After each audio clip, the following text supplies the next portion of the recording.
Chers compatriotes sénégalais de la diaspora comme du Sénégal, c'est votre compatriote Mohamedou Nourou Sall qui a le plaisir de vous retrouver afin de pouvoir procéder avec vous à des échanges concernant les problèmes qui se rencontrent au Sénégal ou à travers le monde. Un monde perturbé, comme vous le savez, par le rapport que vient de sortir l'IPCC, l'Intergovernmental Panel on Climate Change, dont les conclusions n'étonnent personne, du moins parmi nous qui savions déjà que la planète était bouleversée par des dérèglements climatiques qui se manifestaient par des canicules un peu partout, par des feux de forêt, par des sécheresses, par des inondations, etc., et par des fonds de glace. Bon, mais cela, c'est pour plus tard. Mais ce qui nous intéresse, c'est de voir si les démocraties dont on nous parle là, qui parlent de composement de démocratie, de respect des droits de l'homme à travers la planète, il y en a beaucoup, dont le capitaine, le chef, c'est les États-Unis, qui viennent de perdre l'Afghanistan. Le cher Afghanistan, ils ont consacré des trillions, des millions, des milliers de milliards de dollars qui ne leur ont servi à rien, qui ne leur ont rien rapporté, sinon des blessés et des morts. Plus de 2500 soldats américains sont morts là-bas. Bien, ces Américains qui se font les défenseurs tout azimut des droits de l'homme et de la démocratie, qui disent ne pouvoir parler qu'aux nations démocratiques, qu'aux chefs d'État qui ont été élus démocratiquement.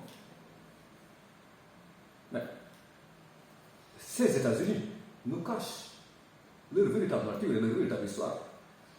En 1953, nous n'allons même pas plus loin. Nous ne parlons même pas des guerres, des conflits qu'ils ont créés au niveau de l'Asie du Sud-Est. Lorsqu'ils ont soutenu même Chiang Kai-shek en Chine, qui brûlait ses prisonniers dans des chaudières de locomotives. Les Américains le savaient, mais ils étaient avec Chiang Kai-shek parce que Chiang Kai-shek défendait leurs intérêts. Ces Américains, pour ne pas aller très loin, j'ai dit, parlons de 1953, le coup d'État qu'ils ont fomenté en Iran. Pourquoi? Parce que les Britanniques étaient révulsés par le fait que Mossadegh, qui était le premier ministre élu de l'époque, avait nationalisé le British Petroleum, etc. Mais cette nationalisation a ulcéré les Britanniques qui, avec les Américains, finalement, ont fomenté un coup d'État contre le premier ministre élu d'alors, Mossadegh, en 1953. Et voilà comment les démocraties réagissent face à un pouvoir démocratiquement élu et qui a voulu mettre les intérêts de son pays en avant. Il n'y a pas que l'Iran. À Cuba, les Américains ont tout fait pour maintenir Cuba dans leur escarcelle, dans leur sphère d'influence. Ce que Cuba a refusé, ils ont lutté contre les Américains, acquis, obtenu, renforcé leur indépendance, et depuis lors, Cuba croule sous le poids des sanctions décidées par les États-Unis. Au nom de quoi? Parce que Cuba n'a pas accepté d'être dominé par les États-Unis. Qu'est-ce qu'ils ont fait au Chili? Salvador Allende avait été élu démocratiquement, mais comme il avait un programme de gauche, les Américains ont soutenu le général qui l'a renversé. On connaît la suite. Le Chili a connu une féroce dictature qui a mené le Chili vers des inégalités qui ne finissent pas au sein de la population, des inégalités de revenu à la partie.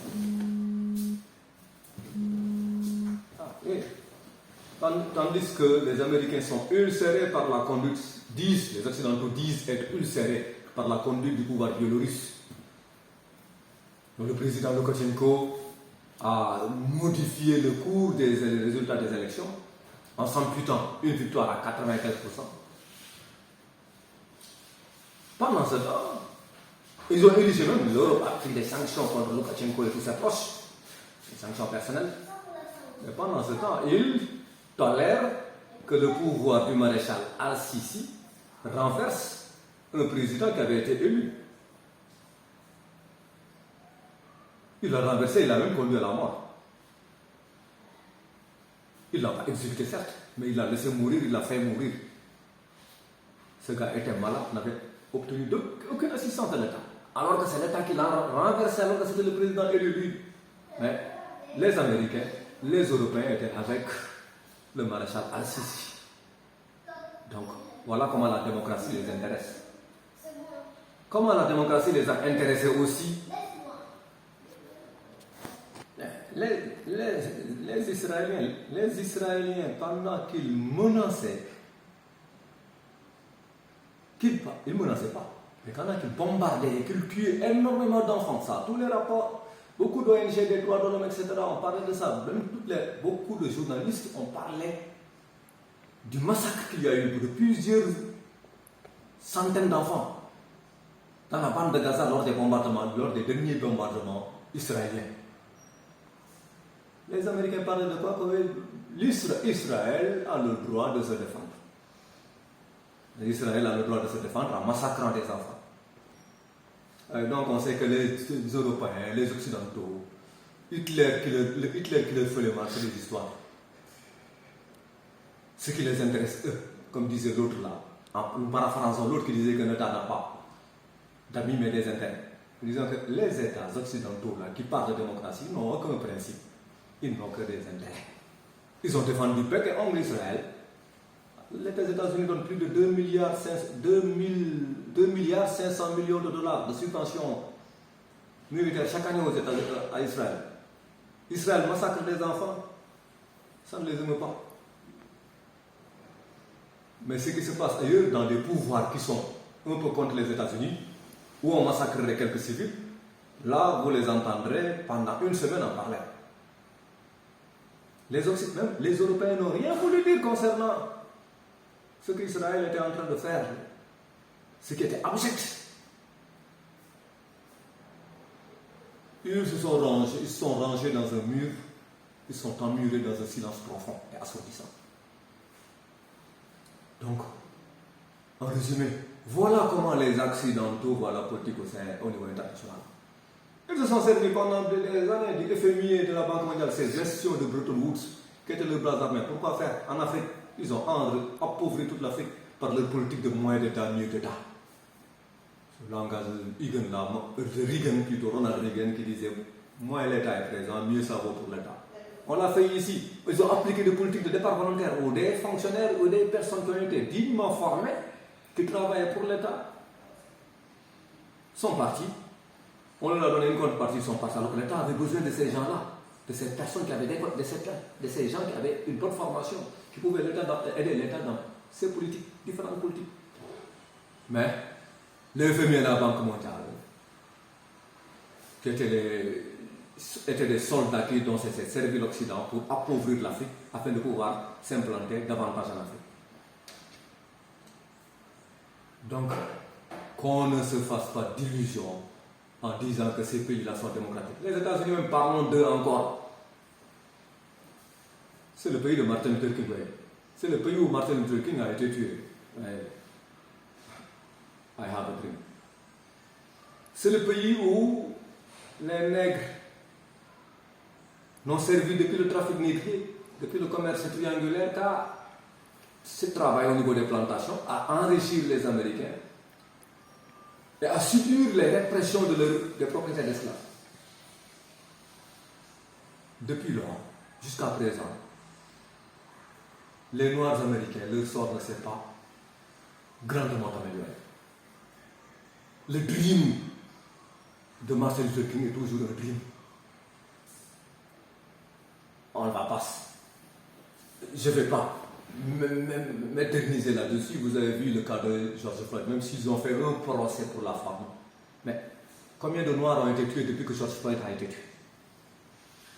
Il y a une grande quantité. Et vous allez aux États-Unis, c'est le pays même des inégalités, fortes inégalités. Et ceux que subissent, parmi les communautés, laquelle subit le plus le poids de ces inégalités, c'est la communauté noire.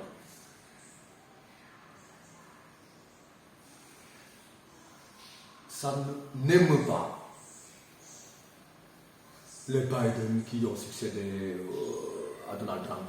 Ça ne les aime pas autrement. Leur politique est la même. Leur politique, c'est de faire que les États-Unis deviennent plus forts. Mais comment?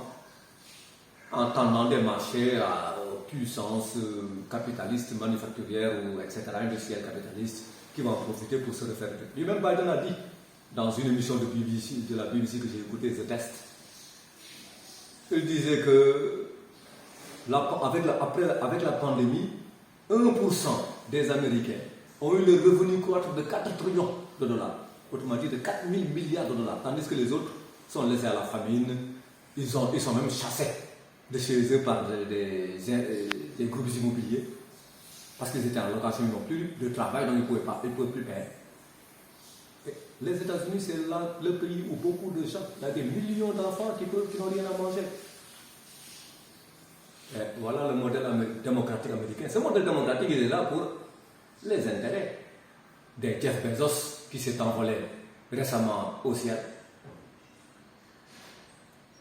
Mais ils ne sont pas là pour défendre les Américains. Ça ne les intéresse pas. C'est ça qu'ils veulent nous offrir comme démocratie, comme modèle démocratique. Et c'est ça les droits de l'homme aussi. C'est ça le modèle de droits de l'homme. Massacrer en 90 énormément d'Irakiens. Et en 2003 aussi énormément d'Irakiens pour le seul plaisir de renverser Saddam Hussein et son truc. Voilà le modèle occidental, démocratique occidental. Et les Occidentaux n'ont aucune leçon à nous donner. Ils doivent d'abord réparer leurs fautes, leurs crimes qu'ils ont commis vis-à-vis de l'Afrique essentiellement. Le trafic négrier, pour le trafic des nègres, ils doivent réparer. Pour la colonisation aussi, ils doivent nous payer. Ils ont commis énormément de crimes avec la colonisation. Des massacres qu'il y a eu partout en Afrique. Les massacres de Tcharoy, de Sétif, etc., de Ségala, je ne sais plus. Mais ils ont commis énormément de crimes avant de parler de la Cour pénale internationale. C'est eux-mêmes qui devraient passer d'abord par cette Cour pénale internationale pour que cette Cour leur dise voilà le montant que vous devez verser aux pays africains ou bien pays colonisés. Parce qu'ils ont commis énormément que des crimes dans ces pays-là. En nous parlant de. Et ils osent venir nous dire, après tous les crimes qu'ils ont commis, marcher sur nos cadavres, puis nous dire voilà, nous vous menons à la démocratie. Cela, chers compatriotes, chers Africains, ces leçons méprisantes de l'Occident, on n'en a que faire. L'Occident a commis des crimes. Ne peut pas être criminel et juge. C'est à nous de refuser cela, à nous de refuser le modèle. Nous avons des modèles qui peuvent, comme dit M. Césaire le déclamait dans son discours sur le colonialisme, nous avions, nous, des modèles démocratiques qui pouvaient éclore et prospérer. Même s'il y avait des choses qui se faisaient qui n'étaient pas normales en Afrique, mais on pouvait tirer des leçons des erreurs que nous avons commises, mais nous avions des modèles démocratiques. Eux, ils disent que tous ces modèles, ça vaut rien. Le seul modèle qui compte et qui va chez eux, c'est leur point de vue. On est avec eux ou on n'est pas avec eux. Bien. Donc, nous en avons assez de ces leçons des Occidentaux qui doivent d'abord passer à la caisse et nous payer les crimes qu'ils ont commis en Afrique et en Asie et en Amérique latine. Passons. Chers camarades, un point avec lequel je voudrais finir avec vous, chers Sénégalais, c'est que c'est une vérité, c'est une vérité indéniable. Il n'y a que les gens bornés, ou bien qui appartiennent à une autre époque ou à un autre siècle, qui vont nous raconter que le Covid-19, ou si vous voulez la Covid-19 si vous préférez, n'existe pas, bien que c'est ceci, cela. L'obscurantisme n'a rien à foutre avec ça. Tous ces gens-là qui disent que oui, ils ont des remèdes pour le Covid-19 ou bien il y a des prières qu'on peut faire. Ce n'est pas des prières qui vont nous débarrasser de ce Covid-19. Que ce soit clair encore une fois pour nous. Il faut qu'on sache que c'est une maladie dangereuse. Parce que dans l'histoire de la planète, on n'a jamais connu une pandémie pareille. Mais pour ces raisons, nous devons prendre notre courage à deux mains. Et savoir qu'il faut qu'on applique toutes les mesures de distanciation sociale, mettre les masques, et ensuite se laver les mains en sortant de la maison, et une fois revenu à la maison, se rincer aussi les mains. Ce n'est pas les confréries qui ont la solution de cette maladie qu'ils ignorent. Ils ne savent même pas ce que c'est qu'un virus. Donc, chers camarades, évitons le rassemblement comme d'habitude. Comme je ne cesserai de le dire, évitons les rassemblements. Bien, certes, le confinement n'est pas possible au Sénégal parce que c'est un pays extrêmement pauvre. C'est un pays qui n'a aucun moyen. Vous confinez les gens, vous leur demandez de mourir chez eux tranquillement. C'est pas possible. Mais il y a des mesures au moins qu'on peut appliquer. Il y a un minimum de mesures qu'on peut appliquer, qu'on peut s'appliquer. C'est les mesures de distanciation physique. Et les mesures comme porter le masque, comme ne pas aller dans les rassemblements, etc. C'est ça qu'il nous faut pour sauver notre pays et pour nous sauver de ce Covid-19. Merci de votre attention et au revoir.